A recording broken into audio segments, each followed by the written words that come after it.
এসেছি। ওয়েলকাম জানাচ্ছি তোমাকে আমাদের বোর্ড কোয়েশ্চেন সলভিং সিরিজে। আজকের ভিডিওতে আমরা সলভ করব প্রোনাউন রেফারেন্সের রাজশাহী বোর্ড 2019। ওকে, দেখো রাজশাহী বোর্ড 2019 এর যে প্যাসেজটা এসেছিল তা হচ্ছে এখানে প্রথমে বলা আছে কি সালাম এন্ড সালমা। এখন আরেকটা কথা সবার আগে আরেকটু বলি, প্রত্যেকটা ভিডিওতে আমি বলছি যে প্রোনাউন রেফারেন্সের ক্ষেত্রে সবার আগে আমাকে বাংলা মিনিংটা বুঝতে হবে। প্রত্যেকটা সেন্টেন্সের যে নাউনটা আছে সেই নাউনটা আমাকে বুঝতে হবে যে সিঙ্গুলার আছে না প্লুরাল আছে, এবং হচ্ছে আমাকে আরেকটা জিনিস বুঝতে হবে যে প্রোনাউনটা আর হচ্ছে এই প্রোনাউন বা যে সাবজেক্টটা আছে বা যে নাউনটা আছে এই নাউনের পরিবর্তে আমাকে কোন প্রোনাউনটা আমার আসতে পারে, অর্থাৎ এর পরিবর্তে আমি কোন প্রোনাউনটা কি করতে পারি, রিপ্লেস করতে পারি। ওকে, এই জিনিসটা আমাকে সবার আগে একটু মাথার মধ্যে বুঝে নিতে হবে, তাহলে তোমার জন্য জিনিসটা কি হয়ে যাবে, ইজি হয়ে যাবে। আর সব থেকে বেশি ইজি হবে যখন তুমি বাংলাটা বুঝতে পারবে। আসো দেখো প্রথমে কি বলছে, সালাম এন্ড সালমা। তাহলে আমরা বুঝতে পারছি যে সালমা আর সালাম হচ্ছে কি আর সিবলিং, তারা হচ্ছে ভাই বোন। তাহলে আমরা প্রথমে বুঝতে পারছি যে সালাম আর সালমাই হচ্ছে এই গল্পের নায়ক নায়িকা, হ্যাঁ, এই গল্পের মেইন ক্যারেক্টার। এরপর আসো, they read in a local primary school. ঠিক আছে, দেখো তারা দুই ভাই বোন, তারা কি একই সাথে একটা প্রাইমারি স্কুলে পড়ে।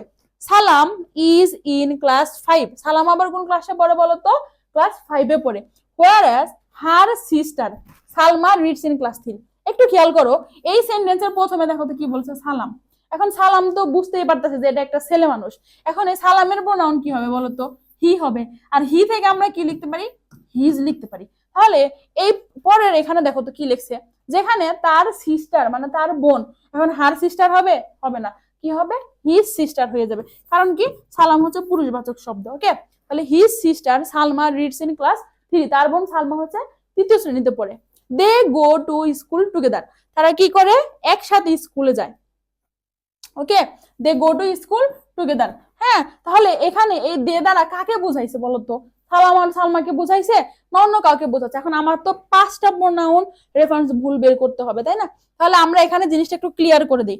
আমরা এখানে লিখি সালাম এন্ড সালমা। হ্যাঁ, সালাম এন্ড সালমা নির্দিষ্ট করে দিলাম যে সালাম আর সালমা কি করে, একসাথে স্কুলে যায়। ওকে, এরপরে দেখো সামটাইমস মাঝে মধ্যে দে টেক রিক্সা, তারা রিক্সা নেয়, because it is 5 kilometre away from their home. তাদের বাড়ি থেকে এটি কি 5 কিলোমিটার দূরে অবস্থিত।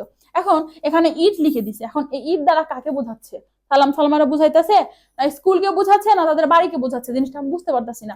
বাট যখন আমি লাইনটা একটু মনোযোগ দিয়ে পড়ি, দেখো sometime they take rickshaw because it is 5 kilometre.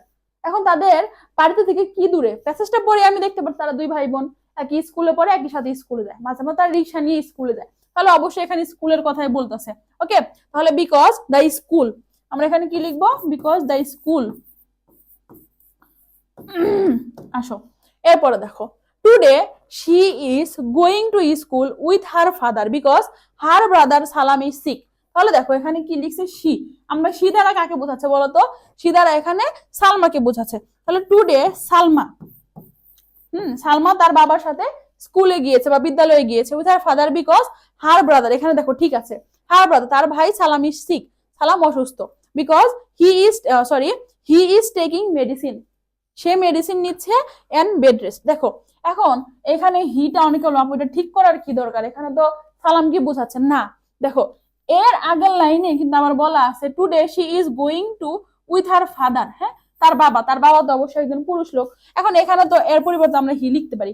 এখন এখানে তার বাবা অসুস্থ না সালাম অসুস্থ, জিনিসটা আমাকে আরো বেশি ক্লিয়ার করতে হবে, স্পষ্ট করতে হবে। দ্যাটস ওয়াই আমরা এখানে বলতে পারি সালাম। হ্যাঁ, সালাম হচ্ছে কি করতেছে, বাসায় ওষুধ নিচ্ছে এবং বেড রেস্টে আসা, যে কারণে সে স্কুলে যেতে পারেনি। ওকে, আই হোপ আমি তোমাকে খুব ইজিলি বিষয়টা কি করতে পারছি, ক্লিয়ার করে দিতে পারছি, হ্যাঁ, বুঝিয়ে দিতে পেরেছি। তো তোমাদের সবার সাথে দেখা হবে পরবর্তী বোর্ড কোশ্চেন সলভিং ক্লাসে। ধন্যবাদ সবাইকে।